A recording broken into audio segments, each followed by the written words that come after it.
Little did the mother know that her daughter had sneaked out to the ice cream truck across the street to get another scoop while she was in the shower. Anxieties mounted as she cried out for the child, but got no answer. When hours passed with no sign of the missing child, her parents realized something awful had transpired. The sole piece of evidence that had been preserved consisted of Ring camera footage depicting their daughter returning across the street with an ice cream cone in her hand. Their parents lived with them for a long time. Agony of being in the dark about what had transpired, and a shame that her mother felt for abandoning her even for that little minute. The father, however, was at a junkyard on a fateful day when he spotted a dilapidated ice cream truck. The tragic reality behind their daughter's disappearance would be revealed after they made a revelation that would alter the entire case. First, tell us where you're watching today, so we can begin to bring you this shocking news. With that being said, if you find this video entertaining, please don't. Don't forget to sign up. Michael Brennan arrived home after yet another long 12-hour day on the job. He was ready to crash onto the couch with a refreshing drink in hand after a long day of heavy exertion. The pale yellow paint was beginning to chip along the borders, but otherwise, the house appeared unchanged. The previously vibrant garden that his wife Sarah had so lovingly cultivated is now well kept, but has lost some of its luster. After he vanished, everything changed. He slashed the engine's pulse. Before making his way inside, he sat down for a while to collect his strength. These days, the house seemed different, less populated, less lively, as if their young girl's laughing had vanished. "Honey, I'm home," Michael exclaimed as he slipped his keys into the ceramic bowl on the entryway table and walked through the front door. His voice reverberated throughout the house, but he received no response. "Sarah," he called out once more, removing his work boots and ascending the stairs. He peered through the partially open bedroom door and entered. Michael approached Sarah with caution, not wanting to startle her, and said softly, "Hi." Sarah jumped slightly, turning to face him with wide eyes, as if she had been caught doing something forbidden as she sat at her work table by the window, her back to him and shoulders hunched. Her attention was entirely focused on something in front of her. The afternoon sun cast long shadows across the room, highlighting the silver strands in her once fully brown hair. Sarah's aging had accelerated in the years since she had disappeared.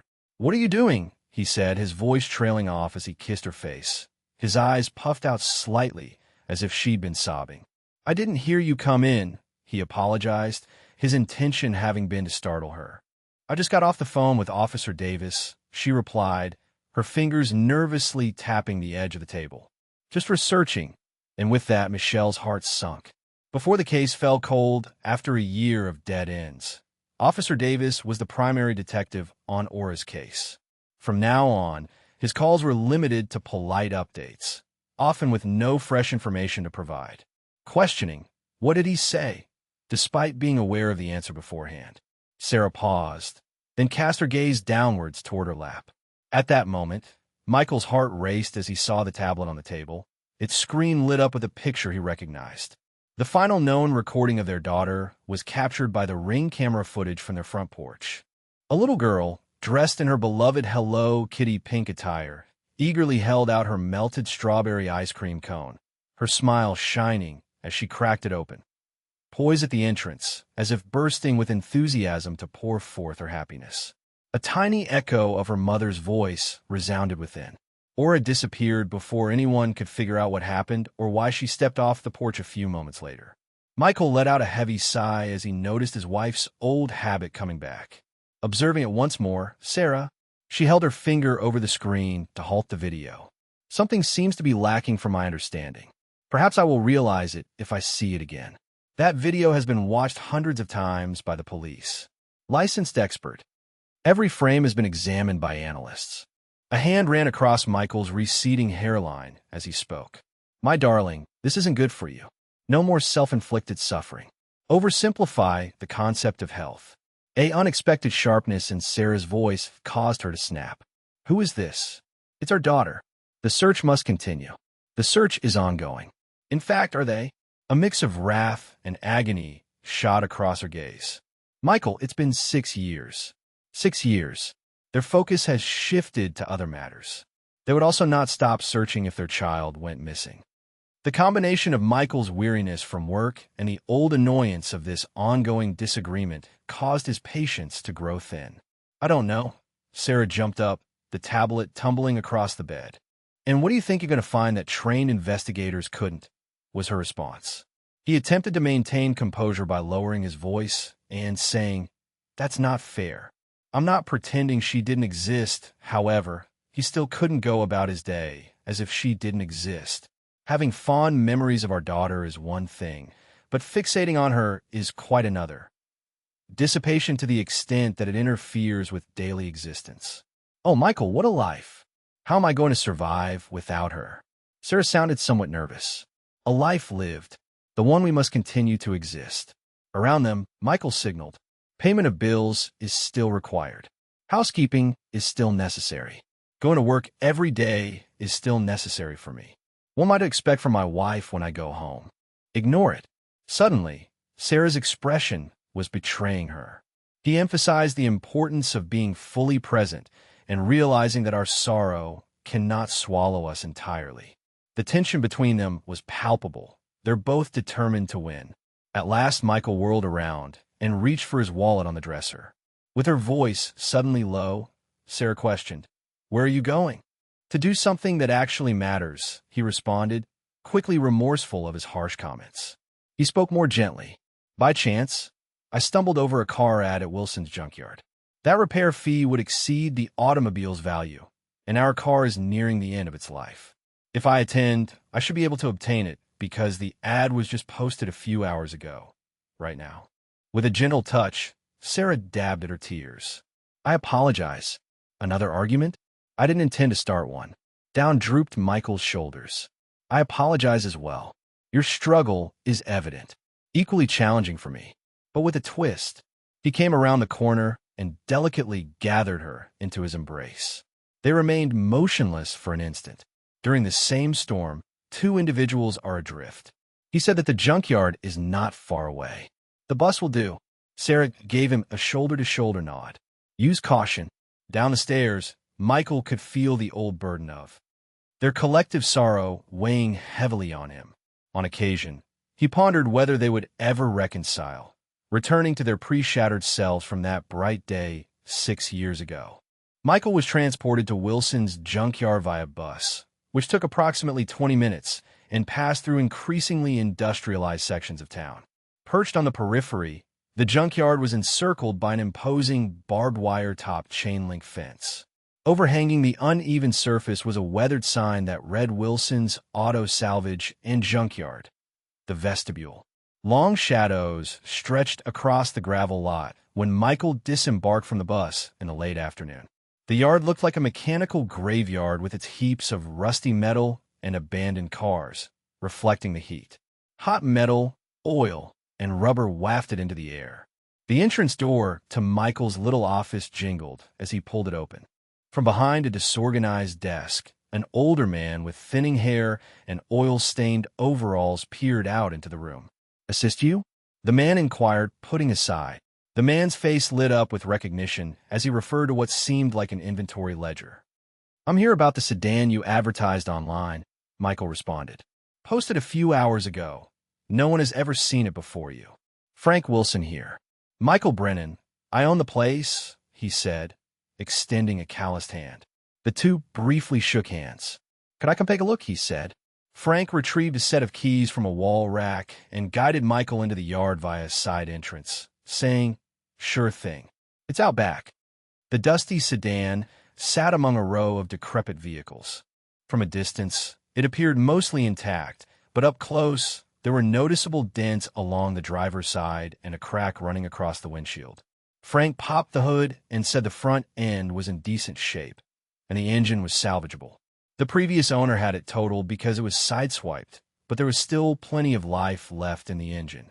Michael peered under the hood to look under the car motor. He wasn't a mechanic, but he could see the telltale signs of trouble. The motor appeared to be in good shape, but he counted multiple parts that needed replacing. As he walked around the vehicle, he took note of the severe body damage and worn tires. "What are you asking for it? What do you think?" Michael inquired, his doubts evidently growing. Frank proposed a price that was lower than Michael had anticipated, but still higher than Michael estimated the automobile to be worth in its present state. The cost of repairs would more than double the initial investment. Is it okay if I look at the documentation, such as the title, service records, and so on? It's all right, Michael said. Please allow me to retrieve that item from the office. Could require some time to locate. Frank nodded amicably and turned around to return to the office. Michael chose to observe the other cars in the yard when he was left alone.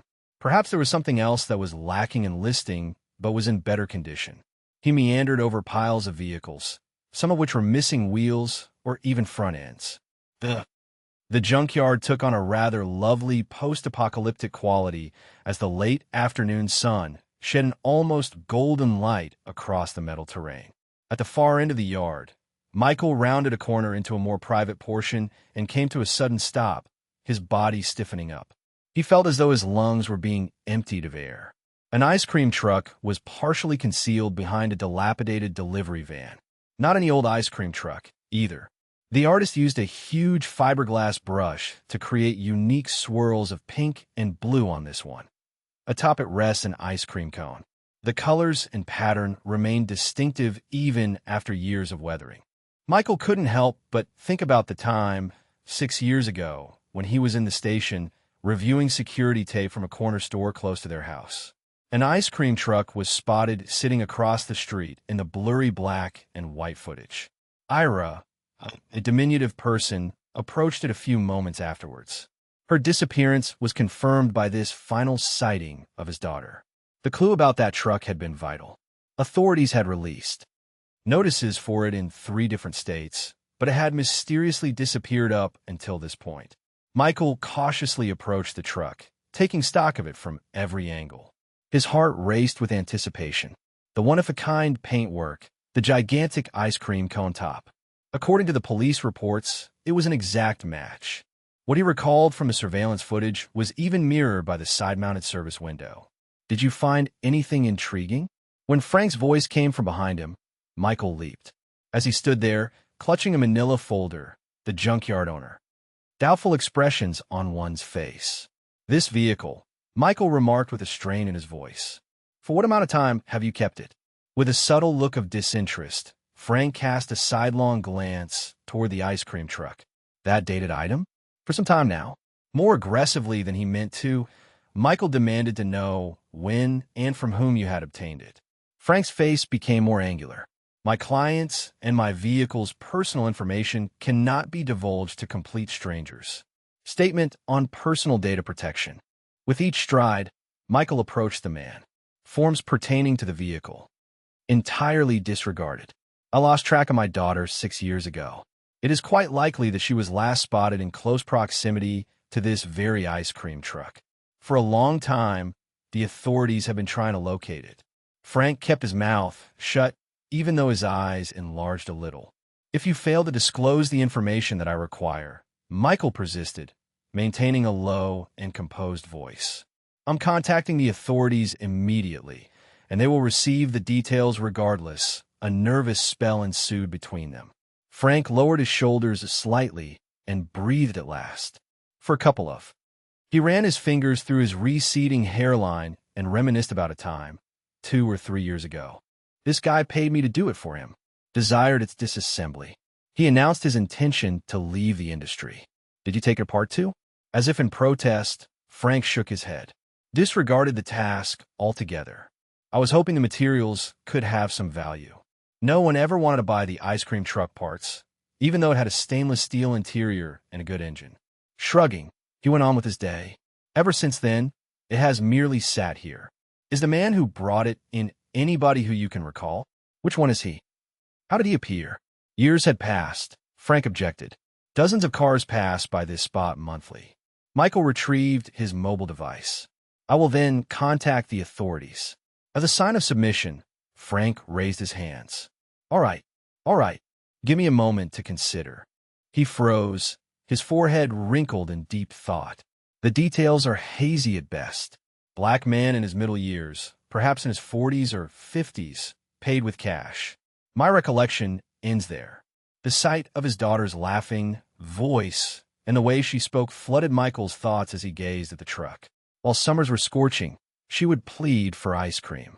It chilled him to think that this car might have any connection to her disappearance. He warned Frank, "Don't touch this truck," as he began to dial a number. "Keep everyone away from it." Finding the number for Special Agent Victor Rodriguez, Michael's fingers quivered a little. While Alora's case was ongoing, Rodriguez was the FBI agent tasked with it. They became close friends throughout the years, sharing respect. The phone rang multiple times before Rodriguez responded, even though the probe was losing steam. "Michael Brennan is calling on Rodriguez, Agent Rodriguez." A small pause followed. "Hey, Michael, it's been a while. How's Sarah, and you doing?" Michael got right to the subject, saying, "I think I found it, that ice cream truck they saw in the video, the one they assumed might have come closer to her before she vanished." Rodriguez was changing, his voice growing more vigilant, and he could make it out. "Would you happen to know where I am?" "The eastern edge of Wilson's junkyard." "Not in town. Here comes the truck. Consistent hues and patterning, topped with an ice cream cone. A middle-aged African-American guy paid the owner to get rid of it a few years ago, according to the owner." Rodriguez responded to Michael, "Listen carefully," adopting a more measured and professional tone. "This evidence may be crucial, but the local police department must deal with it first. I will immediately reach out to them and arrange for officers to be dispatched to your area. Keep your hands off anything, and tell the junkyard owner the same. Would you be able to remain there until the show up?" "Sure thing." "Very well done. Make sure the junkyard owner stays as well. Once the officers have been deployed, I will return your call." After the call ended, Michael's attention redirected to Frank, who was now closely observing him out of increasing concern. Simply stated, "Police are coming," was Michael's statement. Nervously, Frank nodded and said, "We need to wait here. Listen, dude, I had no clue this truck could be involved in something major. If I had known, I would have informed the authorities when they arrived." Michael interrupted, his focus shifting back to the vehicle. Michael, who was standing in its path. "I couldn't help but imagine Aura making her way to this particular car, maybe enticed by the idea of a refreshing treat on a sweltering day. Has she communicated with the driver?" The questions that had plagued him and Sarah for years would have come to a painful head had she willingly gotten into the truck. Two unmarked police cruisers entered the junkyard 15 minutes later. Their lights shone for an instant before turning off. Two male and two female officers, all with serious looks, arose. Michael became aware of, among them, Officer Reyes, who had played a role in the preliminary inquiry into Aura's abduction. Officer Reyes nodded to Mr. Brennan before returning his attention to the junkyard owner. "Mr. Wilson, you must be the one." "My name is Officer Reyes. Regarding this ice cream truck, we have a few questions for you." As one cop escorted Frank to a separate area, Officer Reyes went up to Michael. "Tell me exactly what happened today," he inquired. Michael described his experience at the junkyard. He arrived in search of a vehicle, and while waiting for process, and happened across the ice cream truck by complete accident. He went on to detail his chat with Frank and the limited details he had gathered regarding the truck's prior owner. Under the original case, there was no sale or transfer of an ice cream truck registered under the business name. Reyes jotted notes in a small notebook, and Agent Rodriguez confirmed that this matched the description of the vehicle we were seeking in your daughter's case. Since this is identical truck, it appears the owner never properly disposed of it through official channels. Two additional police cruisers showed up, and officers started to set up a perimeter around the vehicle using yellow crime scene tape. An officer approached Frank and asked for the keys to the vehicle. Frank went into his office and came back moments later with a set of keys. "Here," he said, handing them over. "I've never actually opened it myself. Just took the guy's word that everything inside was stripped out." While the officers put on their latex gloves, they cautiously unlocked and opened the back doors of the truck. Michael stood at a safe distance, his heart racing, as they cautiously entered the vehicle with flashlights. After a few anxious minutes, Officer Reyes stepped out of the truck and approached Michael. Inside, there isn't much. A few broken freezer compartments, an old service counter, and some obsolete wiring. Nothing seems suspicious at first glance, but we'll have to examine the entire vehicle for evidence. Our forensics team is on their way. Michael's throat tightened as he nodded, his emotions ranging from disappointment to hope. He had hoped, feared, and half expected that they would find some conclusive evidence of what was inside. Reyes continued, saying, "You should know. Based on the vehicle identification number and the matching description, we believe this is very likely the same truck we've been looking for all these years." With that, they collected evidence, took the truck into custody, and reopened active investigation into this lead. The junkyard owner seems to be involved. As he stepped away from the activity, Michael dialed Sarah's number. Reyes nodded. "That's a good idea," Michael said. "But he begged her not to come down here because we needed to work without distractions and because I was already bending the rules to let you stay." A van bearing the Forensic Services logo pulled into the yard, and technicians in white coveralls started unloading equipment. Michael drew a deep breath as he asked, "Is everything okay?" Sarah broke the silence, saying, "I think I found the ice cream truck, the one the police were looking for after it disappeared." The other person then took a sharp breath, asking, "What? Where? How?" Sarah's voice quivered with emotion as she said, "At the junkyard, the police were already there, investigating. I need to work without distraction. They're collecting evidence. I'll tell you everything when I get home, Michael." Sarah's voice broke. "If this is the truck, if this leads to finding out what happened to her, I know," he whispered. "Let's not get ahead of ourselves. The police are taking this seriously. Agent Rodriguez is involved again. Let them do their job, and I'll be home soon." After ending the call, Michael approached an officer who was sitting in a police cruiser working on a laptop. "Excuse me," Michael said, "but have you?" "So far, no obvious fingerprints or DNA. The inside has been wiped down at some point, and years of exposure have degraded most potential evidence. But our forensics team is thorough, so they will find anything that's there."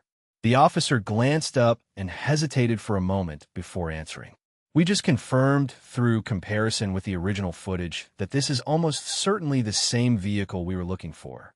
The paint pattern and modifications match perfectly." Michael wanted to know if the junkyard owner was involved in any way.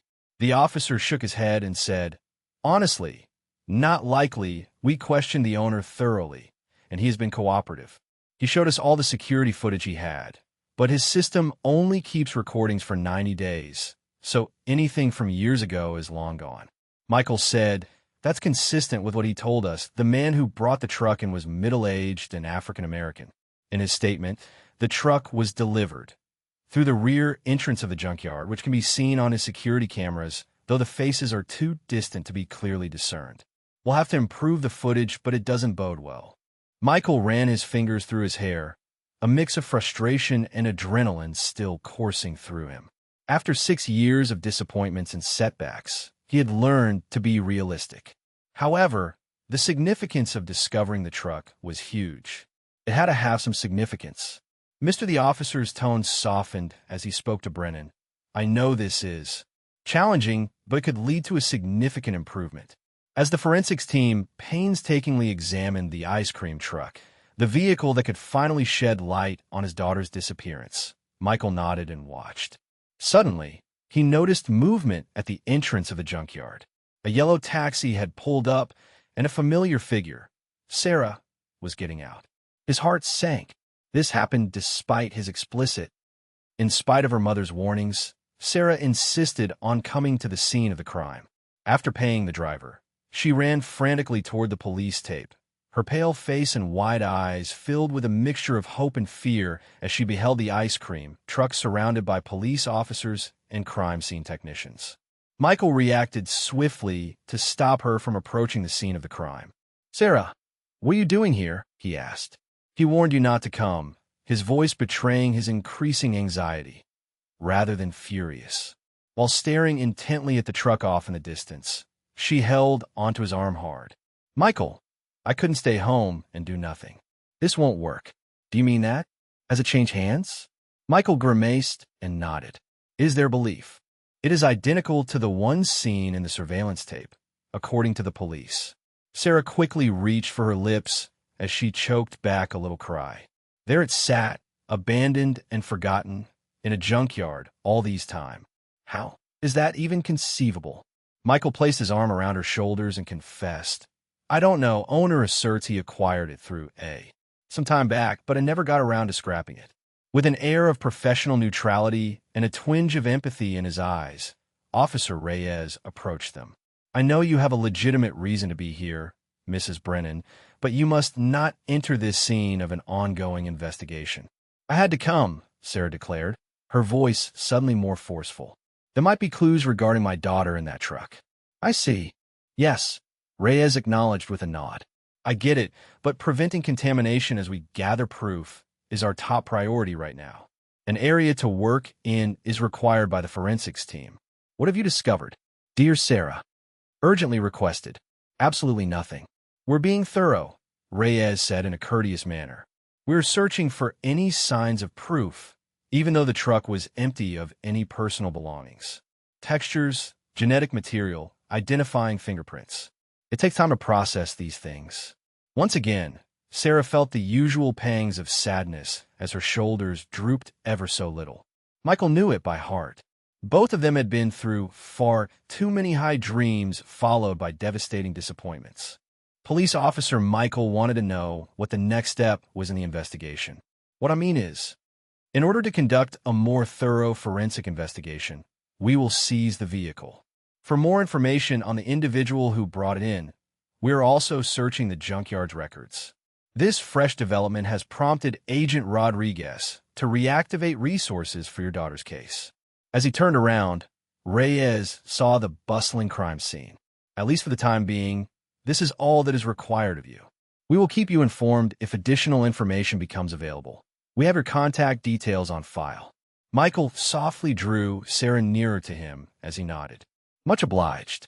We are grateful. All of your actions. A brief easing of Reyes's countenance occurred. I was a member of the initial case team, Mr. and Mrs. Brennan. I was able to locate this vehicle. This is important. This could be the clue we've been looking for all along. Using the back of her palm, Sarah dabbed at a tear. I appreciate you mentioning that. Hurry up, Michael said to Sarah. Come on, let's get home.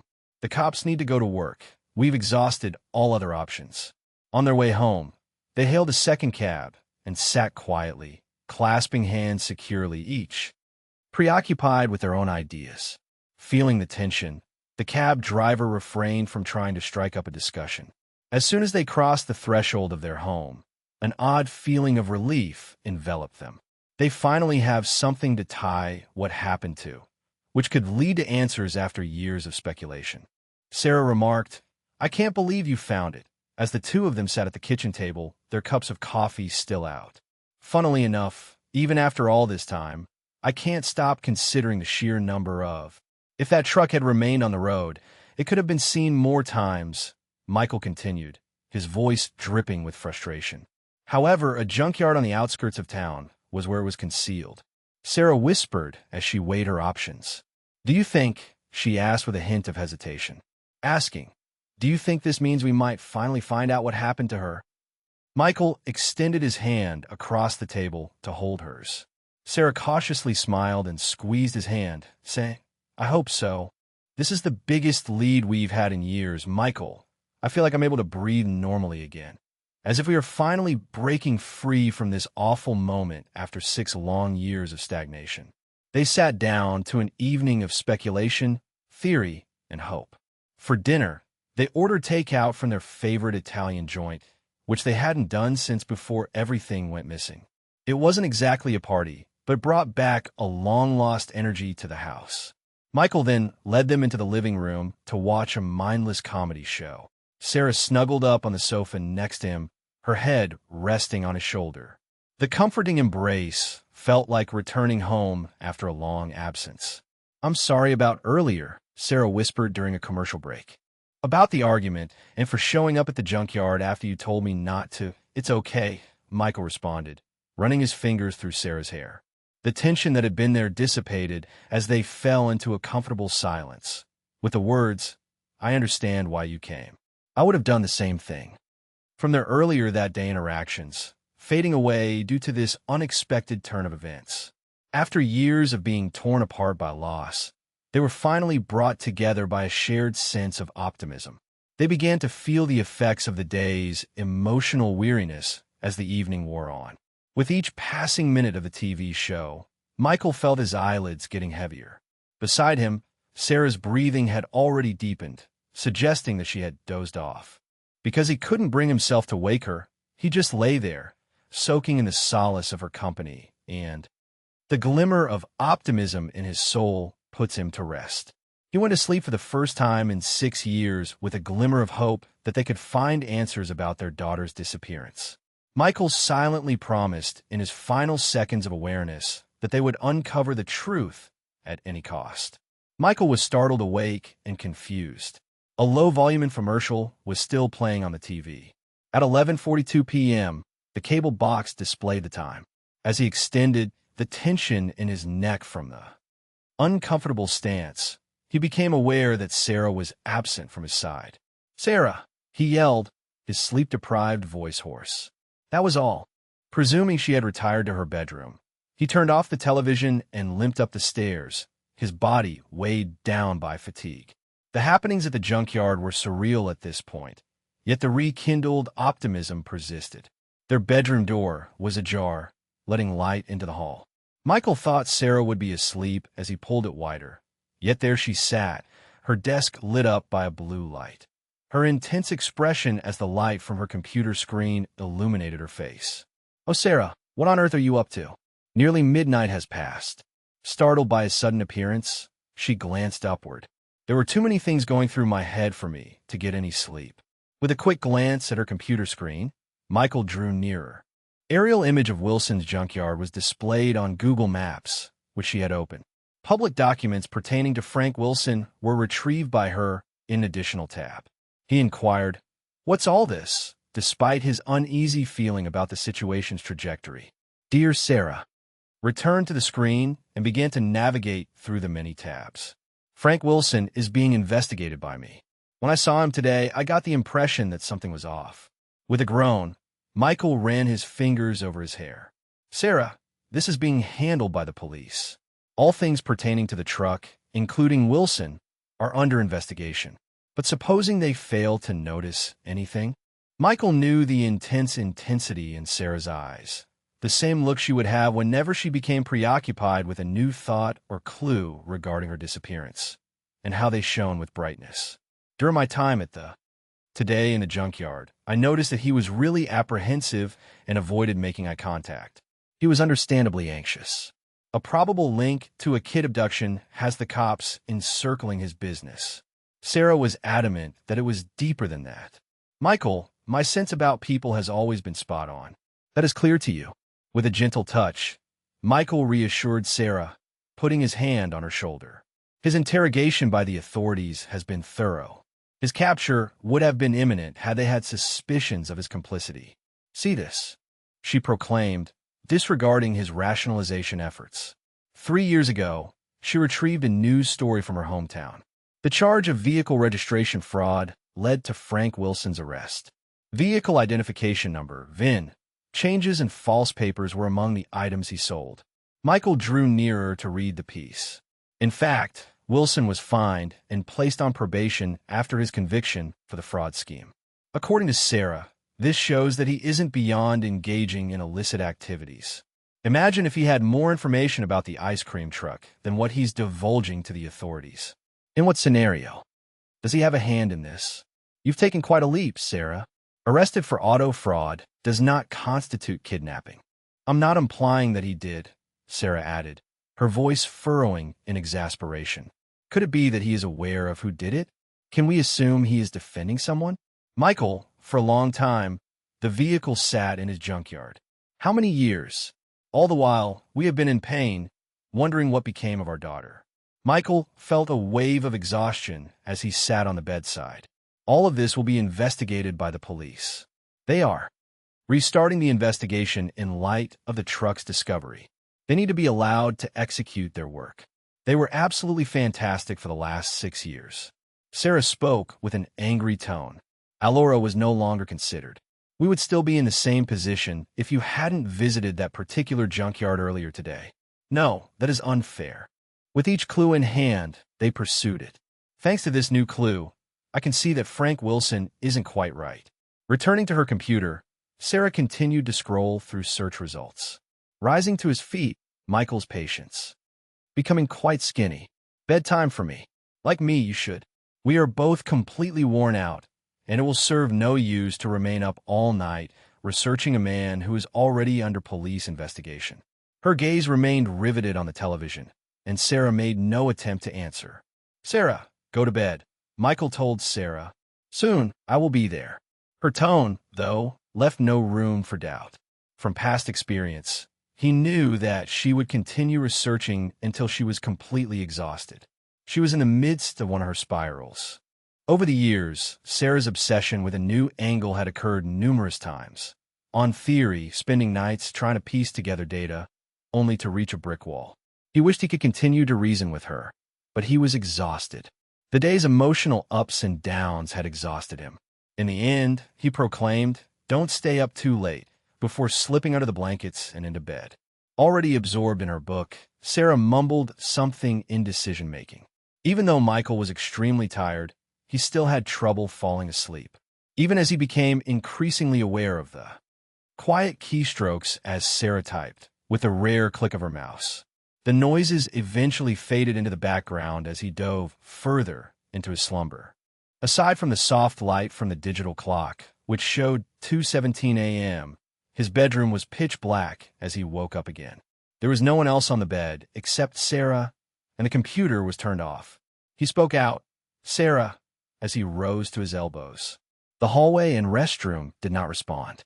An increasing anxiety in Michael's chest prompted him to get out of bed. He made sure the restroom was in working order before making her way to the upper floor and yelling out Sarah's name. Nobody spoke a word in the house. Even downstairs, he couldn't find her. She hadn't seen her car keys on the hook in the kitchen, and her handbag had vanished from its customary location by the door. Michael retrieved his phone from the nightstand upon his return to the upper floor and dialed Sarah's number. It went to voicemail after ringing multiple times. It didn't change when he gave it another go. The third time he was going to call, a text message notice came to his attention, flashed before his eyes. I needed to verify something at the junkyard. No need to fret. Michael was taken aback as he stared at the letter. At 2 o'clock in the morning, she returned to Wilson's junkyard. What started as worry soon turned into wrath and finally terror in him. I don't understand her logic. In the dead of night, making my way to a remote junkyard. In a flash, he retrieved his keys and wallet and slipped on a sweatshirt and jeans. On his way downstairs, he gave Sarah another try, but she was still not answering. He went outside and saw that he was without his vehicle. Their car had not yet been serviced. Commission, which was his first motivation for visiting the salvage yard. He ordered a cab while pacing restlessly on the front porch, muttering curse words under his breath. He couldn't stop thinking about the worst-case situations. Is it possible that Wilson had a role in the disappearance? Is it possible that Sarah was endangering herself? Upon the arrival of the taxi, Michael promptly provided the driver with the location of Wilson's junkyard. His voice betrayed his apparent anxiety as he said, "Can we hurry, please?" Without missing a beat, the driver signaled, "It's an emergency." Michael felt a sense of urgency and accelerated slightly from the curb. Michael repeatedly dialed Sarah's number as the taxi sped through the empty, nighttime streets. He was becoming more anxious with every missed call. Why couldn't she just wait till morning to share what she had found? Why had she ventured to the junkyard at this hour of the night? What was she hoping to discover? No matter what it was, his only hope was that he would be able to contact her before she got herself into a jam from which he would never be able to rescue her. Upon reaching Wilson's junkyard, the cabs, piercing the night sky in the wee hours of the morning. Leaning forward, Michael searched the surroundings for Sarah's vehicle. When they were approximately 100 meters from the main door, Michael told the driver, "Please stop here. Pulling up to the gate would have been too obvious," so he avoided it. Standing on the empty road, Michael felt a tiny chill from the night air as he paid the driver. In the distance, the junkyard stood out like a black cloud against the starry sky. The primary. The door was locked, a sturdy chain fastening the entrance. Just off the road, partially concealed by a cluster of overgrown bushes, he noticed Sarah's blue Honda parked. His heart sank when he heard she had arrived, but his worries about her whereabouts quickly returned. Michael remained hidden in the darkness as he gingerly made his way around the junkyard's perimeter. The property was enclosed by a barbed wire-topped chain-link fence, but Michael was aware from his previous stop by it was probable that there were weak points in the fence. On his way to the property's eastern boundary, he noticed a man hunkered down by the fence. Despite the lack of light, he could still make out Sarah's slim figure and gait. "Sarah," he muttered with a hint of urgency as he drew near.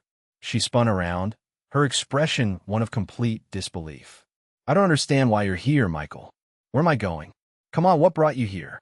He uttered a low-volume hiss. "It's currently midnight. You heard me right."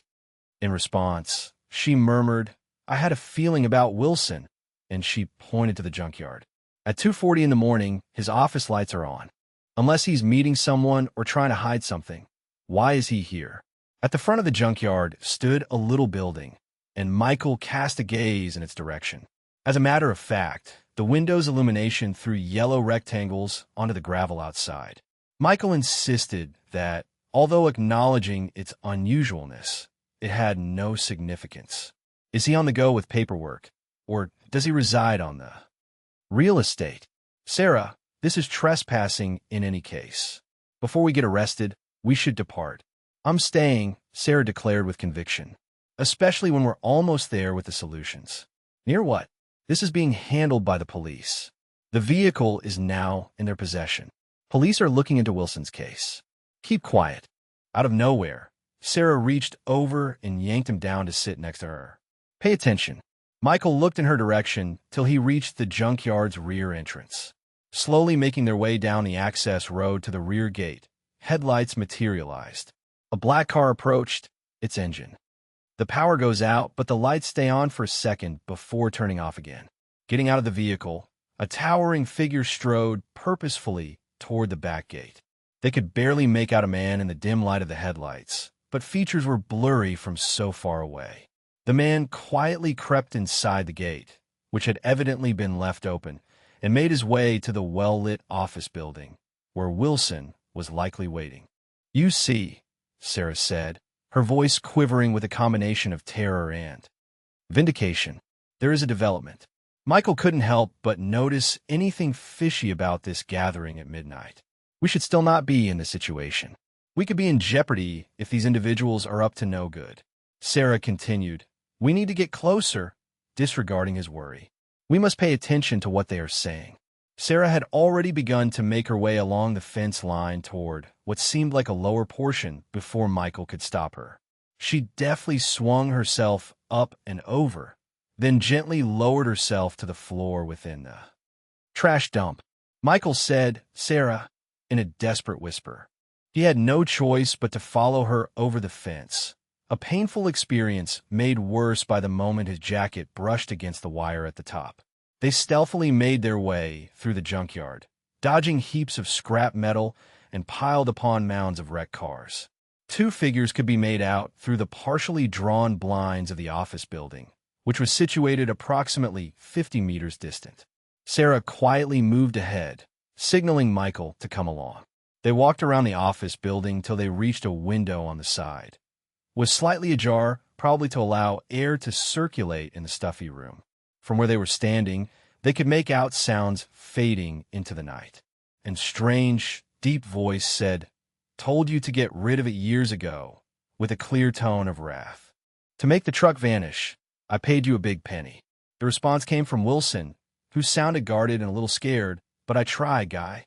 It would be unclaimed. With the paint job and the ice cream cone on top, it's too familiar. When I attempted to mail it, shipping companies were suspicious. Outside of Europe, claimed that specific paperwork was required for a car associated with a criminal case. Instead, you chose to leave it lying about where anyone could discover it. Years have passed. I really doubted anybody would notice it after all this time had passed. Somewhere in the rear was where it was hidden. It seemed like someone was pounding on a desk or something similar. Apparently the cops have it and are resuming their probe." A voice that was foreign to me rumbled, "Should they be able to link it to me?" Wilson stepped in to change the subject. As I mentioned to them, I hardly could still picture the man who had brought it in. It was just that he was a middle-aged black man. It's done. And now they're believing you? Quite maybe. They made off with the truck, but it turned out to be empty.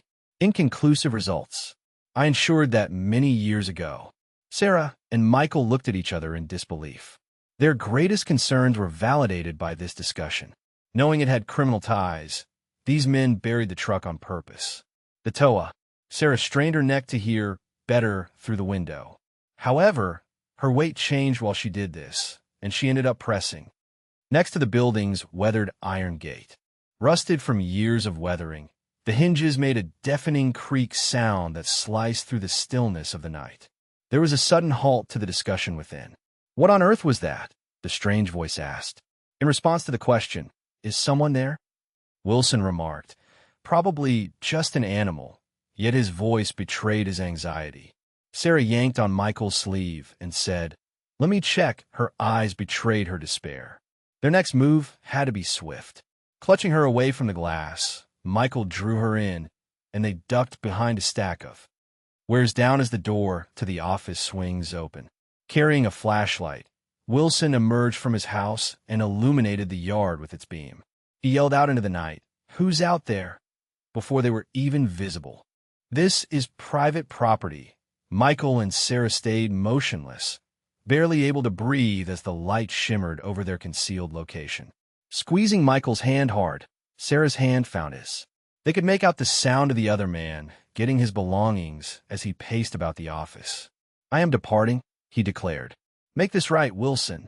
If I'm out for." "Listen, you're going back to the office with me," Wilson said, turning the flashlight beam back toward the building. While Wilson returned inside, Michael pulled Sarah's hand, suggesting they should seize this chance for flight, saying, "It'll be fine. They've got nothing solid. The truck's clean." They started to saunter back toward the fence they had climbed when she gave the signal. As the unidentified guest made his way back to his vehicle, they could make out the sound of the office door opening and the sound of footsteps on gravel behind them. "Its powertrain," began, the headlights piercing the night again as the automobile swung around and sped off by the rear door.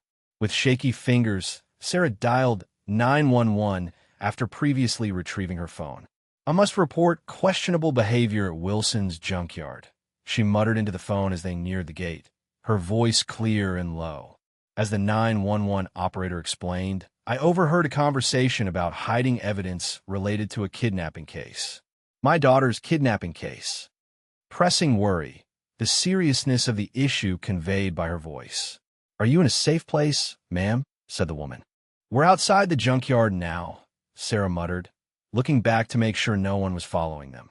We listened in as the junkyard owner, Frank Wilson, and another man discussed the ice cream truck that had been discovered earlier today, the one linked to our daughter Aura Brennan's disappearance 6 years ago, and the dispatcher's voice grew sharper with recognition.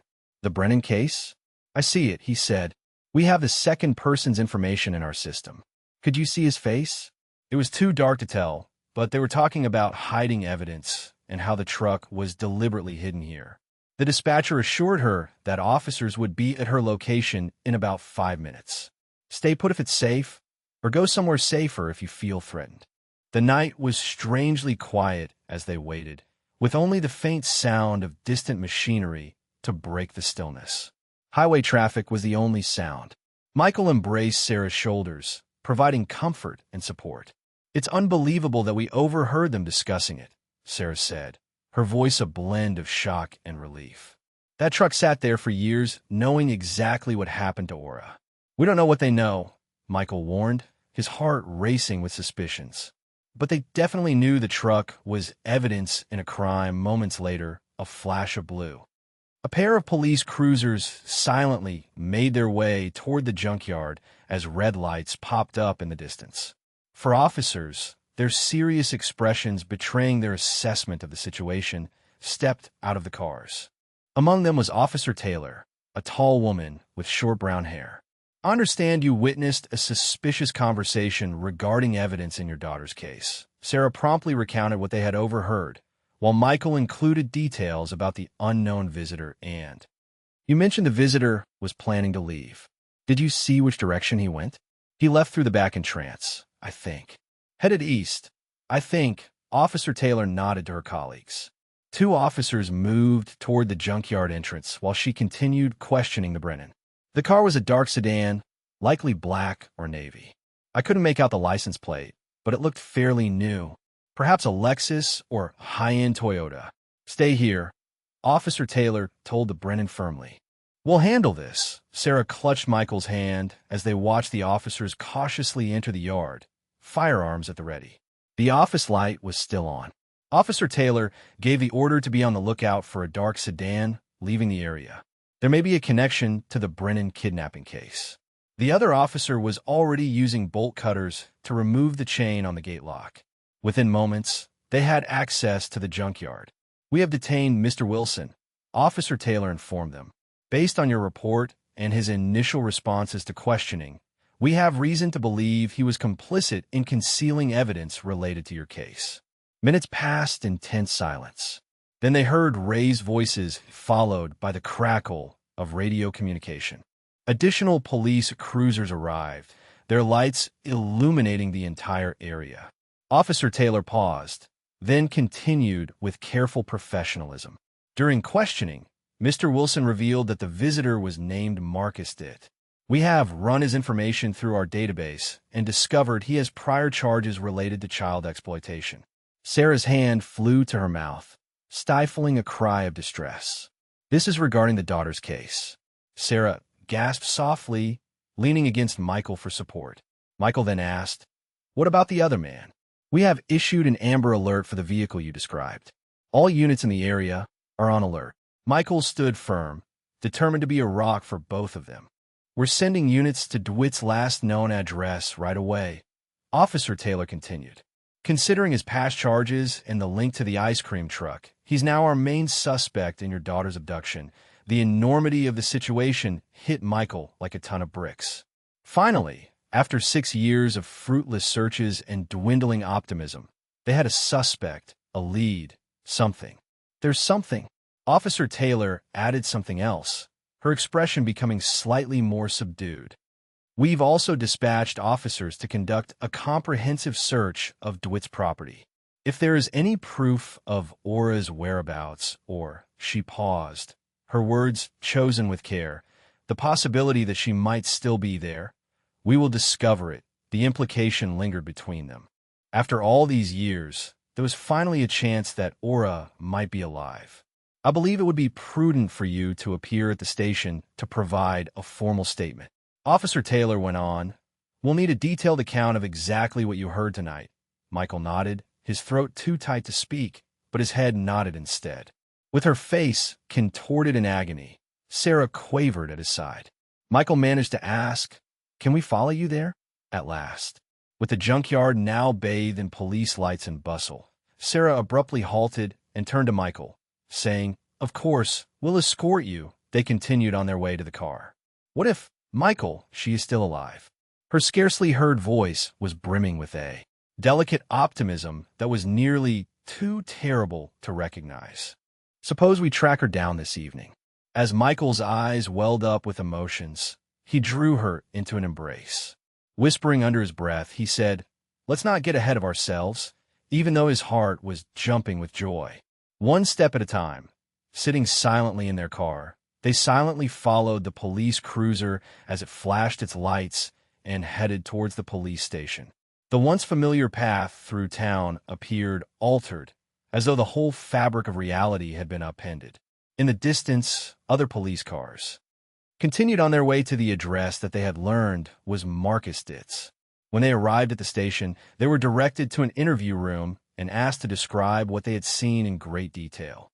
Just as they were about to finish, someone they knew walked in through the open door. Rodriguez, an FBI agent, appeared to have been roused from sleep but was completely awake. "Mr. and Mrs. Brennan," he said, nodding solemnly in their directions.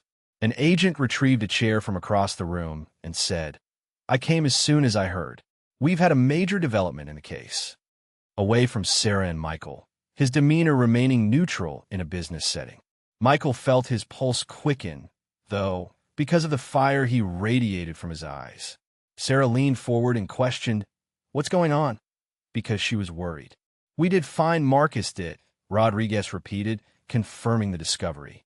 While he was trying to escape his house with baggage in tow, police officers caught up with him. As Michael let out a deep breath, a wave of both comfort and anxiety washed over him. He's in custody now, being questioned his home, too. Is it being searched? A look was exchanged between Rodriguez and the officer that stayed in the room was Taylor. They exchanged an unsaid understanding. "Yes," Rodriguez cautiously announced. "A complete forensic team has arrived, accompanied by extra police officers," Sarah said, her hands clenching Michael's so firmly that they hurt. She continued to push, her voice barely audible. "Do you know what they discovered?" Someone pounded on Rodriguez's door before he could respond. A second cop reached over and motioned for Rodriguez to exit the vehicle. Michael and Sarah were left in excruciating pain as the agent left. The tension. "Something's happening," Sarah whispered, her gaze locked onto the entrance. Sarah paced the cramped room as Michael sat motionless, unable to speak. At last, the door swung open again, and Rodriguez came back, his expression changed. "They found something. I can feel it." Michael's throat had constricted, and his heart was pounding against his ribs. All the suffering, loss, and slow, dwindling hope from the previous 6 years seemed to have culminated in this moment. The atmosphere shifted, and a new sense of gravity washed over the room. "Mr. and Mrs. Brennan," he said, returning to his seat. "I have something to tell you, and I want you to be ready." Sarah slumped back in her chair, her face turning pale, and Michael instinctively reached out to hold her hand. While searching Marcus DeWitt's house, the officers found a basement area that couldn't be accessed from the outside. Rodriguez hesitated, carefully selecting his words. "They discovered your daughter, Aura, in that basement." With a mixture of gasp and sob, Sarah's free palm flew to her mouth as she spoke the words, "Is she alive?" As if the room had tilted. With a trembling voice, Michael managed to ask, "Is she okay? Can we see her?" "She's being transported." Rodriguez nodded, confirming the news. The confirmation broke something inside them both. Sarah fell onto Michael, sobbing uncontrollably. He held her close, his own tears flowing freely as he struggled to comprehend the enormity of what he had heard. "Oh, thank God," Sarah whispered, briefly closing her eyes. "Thank God she's alive. Her condition appears to be stable," Rodriguez explained. "Paramedics are with her, and we have victim services coordinators accompanying her as well. She will require medical attention and extensive psychological evaluations." Rodriguez maintained a solemn demeanor. "Another thing is important for you to know, and I wish there was a simpler way to convey this to you." Breathing deeply, he paused. "Given her current state of health, she seems to be pregnant, and based on her admissions to the officers who discovered her, she has apparently been abused repeatedly while in prison." Michael felt the words as if they were a physical blow. Sarah, who was on his side, moaned in agony, her muscles clenching. Michael started to ask, how? But he was unable to complete the thought. "We are still missing some information," Rodriguez added delicately. "Although it isn't cooperating, and we are being cautious with our questions, the little information we have suggests that she has been held hostage for the better part of 6 years in that basement." "And the pregnancy?" Sarah inquired, her voice devoid of emotion. "We think DeWitt is to blame," Rodriguez said with a serious tone. "Based on visual estimation, it seems like she is in her 2nd trimester, but the medical team will identify her exact stage and evaluate her overall health." Michael was sick to his stomach. There was a dramatic collision between the elation of knowing Alora was alive and the anguish of what she had undergone and was still enduring. When she was 8 years old, his daughter, who was vanished, and now she was a teenager carrying the kid of her captor. Rodriguez went on to say that they would also secure victim services help for the two of them. "You will require direction on what to do next in order to assist yourself recover from this trauma. This is a very challenging scenario." "Could he end up in jail?"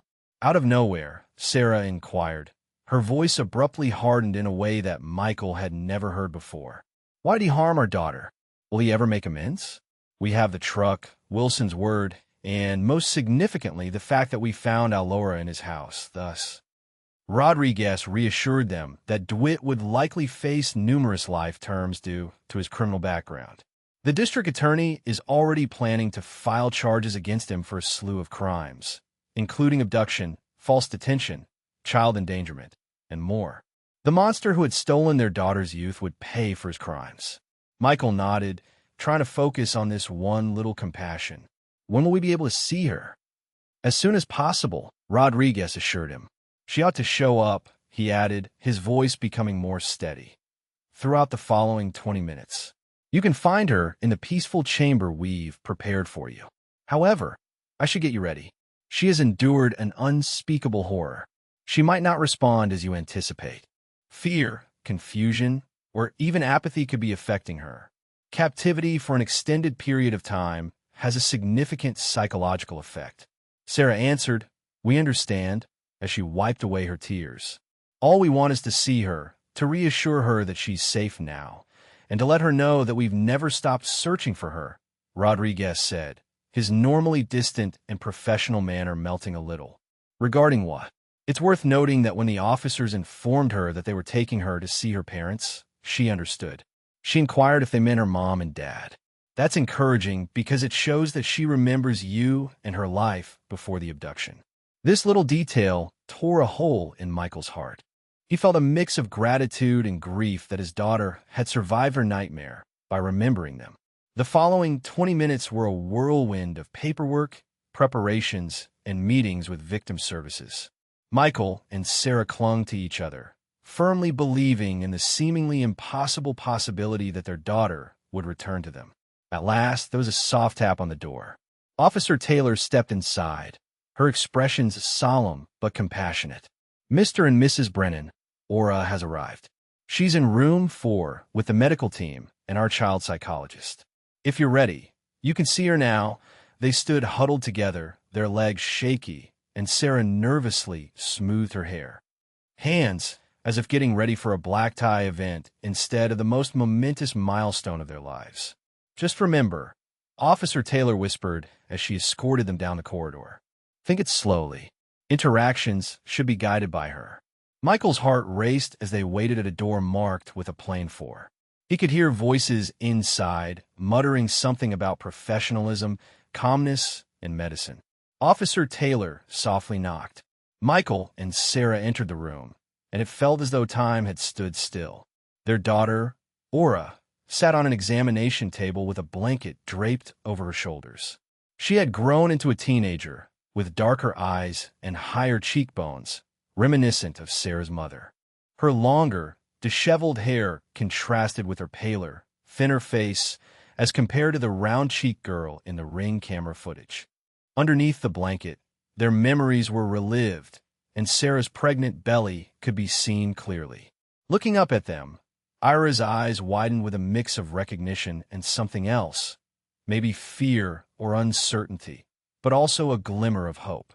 "Mom, Dad," her voice was soft and trembling, as if she was practicing the words after a long time away. Sarah took a cautious step forward, making a sound that was halfway between a sob and a laugh. "Yes, darling. It's us." Michael froze, unable to move or speak. He remained motionless. Michael and Sarah hurried forward, careful not to scare Aura, but unable to resist the overwhelming magnetic pull toward their daughter. They embraced her tenderly, all three of them breaking down into tears, clutching each other as if terrified they might be torn apart again. Aura's lower lip quivered, and she broke down into sobs, her shoulders swaying beneath the blanket. "You found me," she whispered, her voice filled with relief. "You really found me." That broke the spell.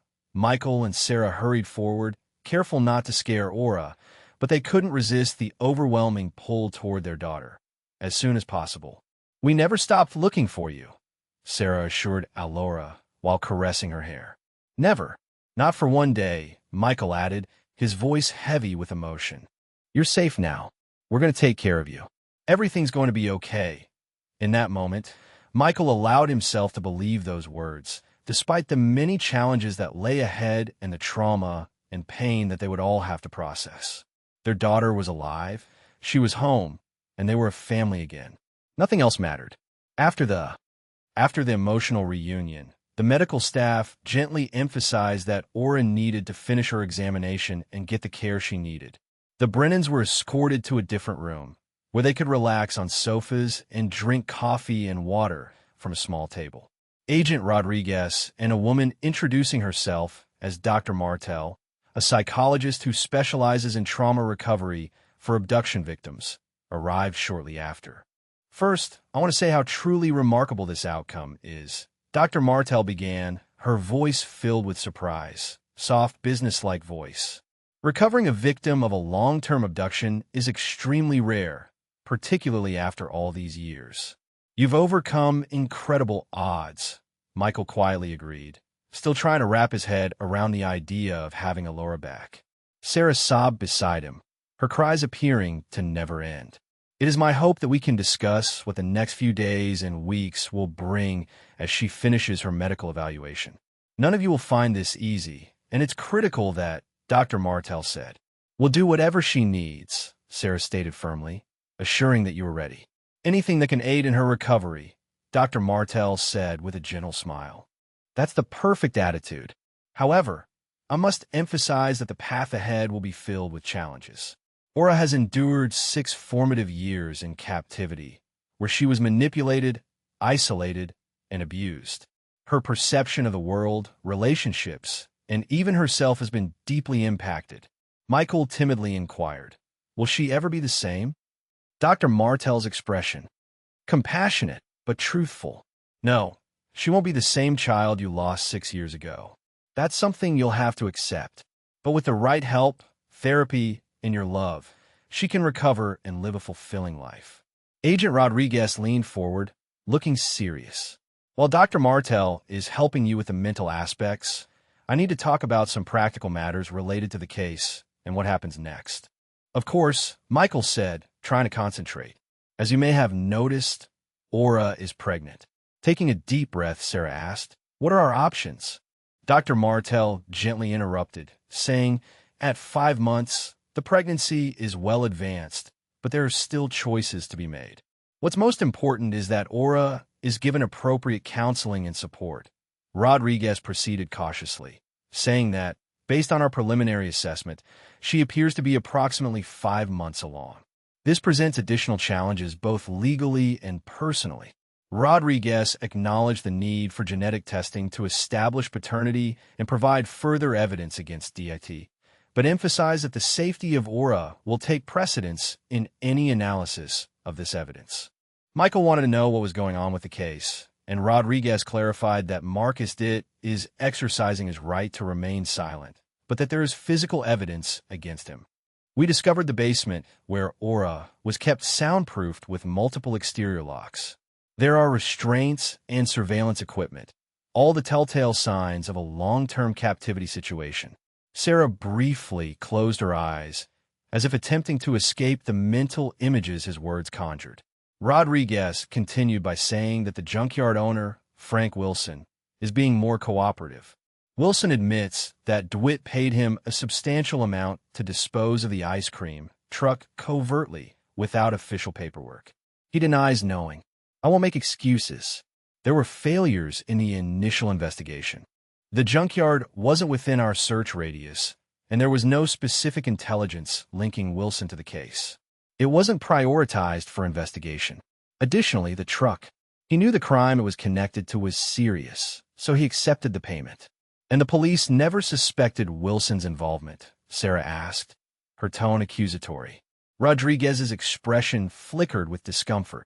We might never have found her if Michael hadn't gone to that junkyard and my suspicions about Wilson hadn't been aroused, Sarah said, her voice betraying her frustration as she explained that the property was stored in an area that couldn't be seen on satellite imagery, which is why it had escape detection in our regular assessments of nearby properties.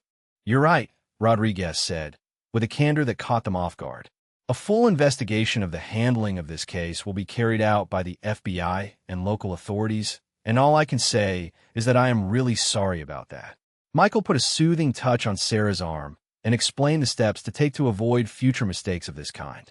Right now, the fact that she is safe and we found her is all that matters. Instead of pointing fingers, we should be concentrating on her recovery. Sarah reluctantly agreed, but Michael could tell that she still wasn't ready to forgive herself for the chances she'd lost, which had resulted in further years in captivity. After this, what occurs in the court system? Turning back to Rodriguez, Michael inquired. Formal charges will be filed against it tomorrow morning. In light of, given the gravity of the offenses and the evidence at hand, it is quite probable that bail will be denied. Even if he might accept a plea deal to avoid a public trial and the maximum sentence, the prosecution will start preparing their case for trial nevertheless.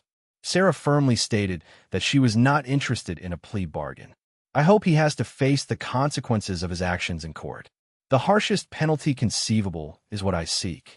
I empathize with how you feel, Rodriguez stated with conviction. However, it is important to note that testimony will be necessary in a trial. To vividly describe her experiences, maybe more than once. She would avoid the pain with a plea bargain. The air was thick with the implied weight. It never occurred to Michael that she could have to endure her worst nightmare again in front of an unfamiliar audience if she was called upon to testify. We'll deal with that matter when it arises, Michael finally stated. The immediate health and safety of Aura is our top concern at the moment. Dr. Martel gave a thumbs-up sign. Yeah, I totally get that. While Aura's healing must proceed without delay, the legal procedure will move at its own rate. You should seek advice on how to assist her at home, and she should start therapy right away. Out of the blue, Sarah looked terrified and asked, "When can we take her home?" "Really, doctor? I'm telling you. She'll be going home with us," Martel reassured her. "However, she must stay at the hospital tonight for thorough medical evaluation and observation. You should be able to take her home tomorrow if there are no urgent health concerns. Her room will require our attention." Michael voiced his realization. Even now, ready for an 8th grader. "We should definitely talk about that, doctor," says Martel. "Some items from Aura's childhood may bring her comfort, while others may make her feel infantilized. To help her regain the agency she lost while in captivity, it's crucial to provide her options." We continue talking about therapy suggestions, family resources, and making concrete plans for Aura's return home. Michael experienced an otherworldly distancing throughout, as though he were taking in a film depicting the lives of another person. He was only reminded of the reality of the situation by the crushing pressure of Sarah's hand in his. They were finally reunited with their daughter, and the next step was to assist her in starting over. Rodriguez rose to depart as the meeting drew to a close. "If anything changes with the case, I will let you know. We will keep the protection detail in position until we know for sure that there are no other dangers." Michael honestly thanked the agents as he rose to shake their hands. For all purposes, the career of Rodriguez adopted a more amiable tone. "It's been 23 years since I started working for the police, Mr. Brennan. Finding someone alive and being able to reconnect a family is a very rare occurrence, but today was one of those exceptional days. For all of you, I'm incredibly happy." Ador.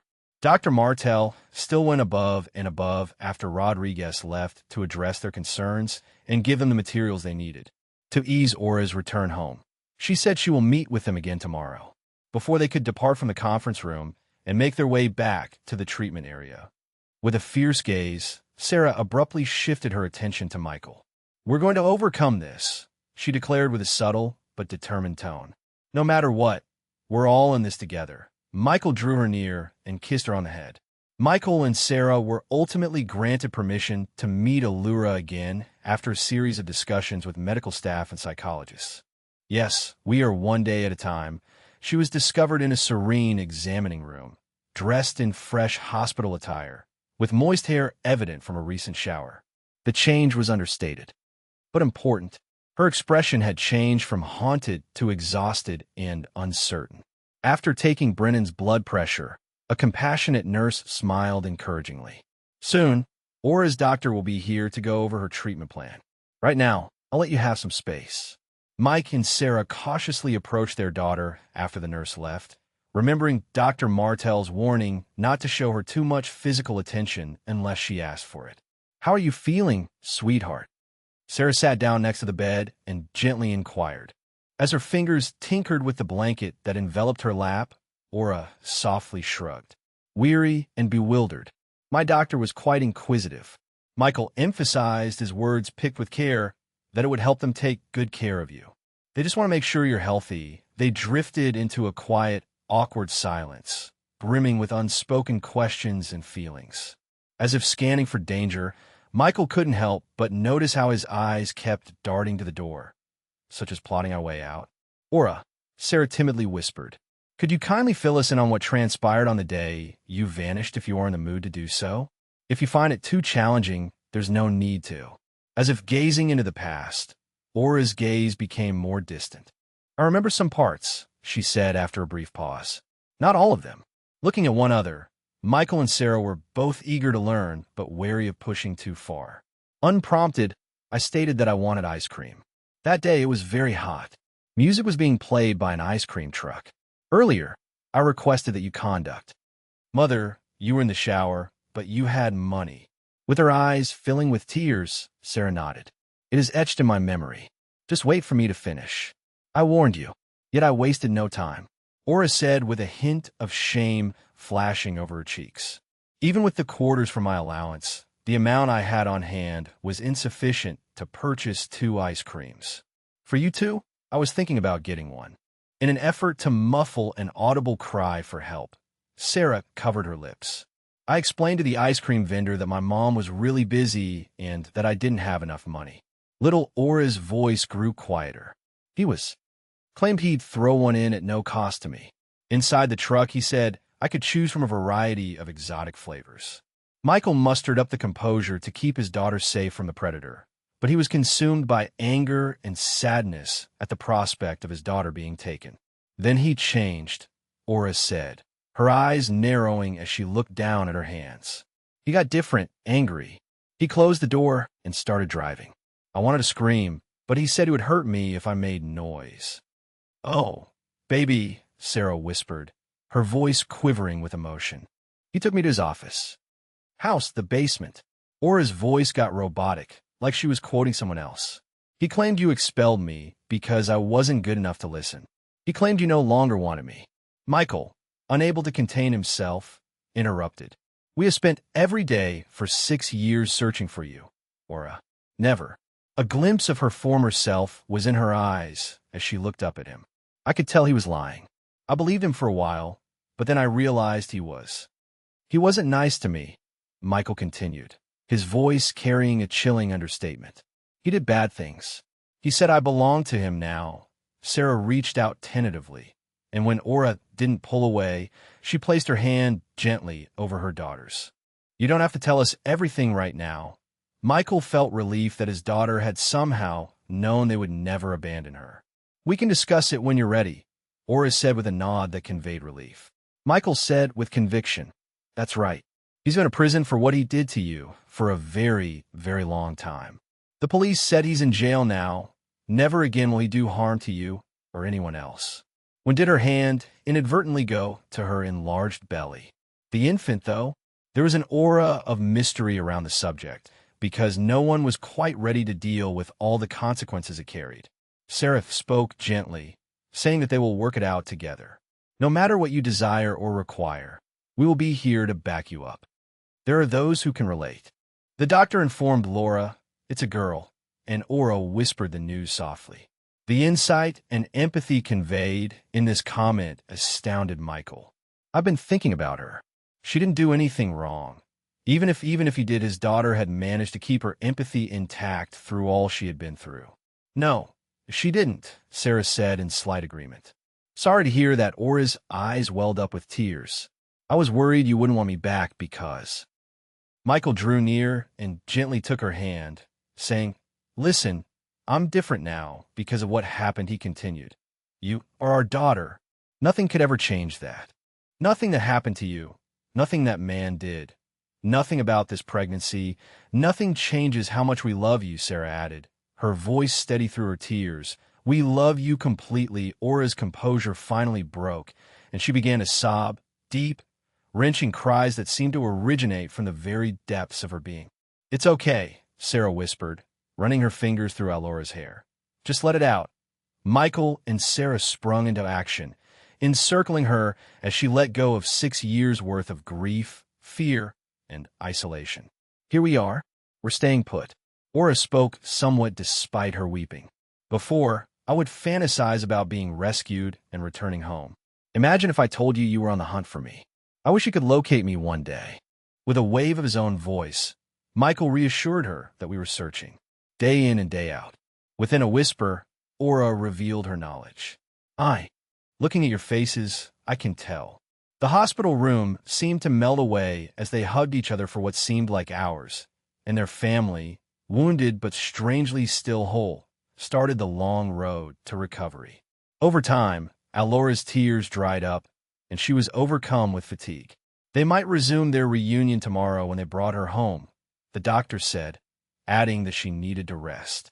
Michael and Sarah remained by Aura's side as she slept, monitoring her heart rate as it rose and fell. A straightforward marvel they were terrified they might never see again. Sarah whispered, "She's really here," as if she were terrified that if she spoke out loud, the truth would be shattered. "Our little girl came back to us." Michael nodded, at a loss for words. He was emotionally lost in the midst of a landscape where the joy of returning coexisted with the horror of what she had undergone. But now, when he lay down to watch his daughter sleep, she was a young woman who had made it through the ordeal, and not the little girl they remembered, an unfathomable promise he silently made. With their support, she could start over.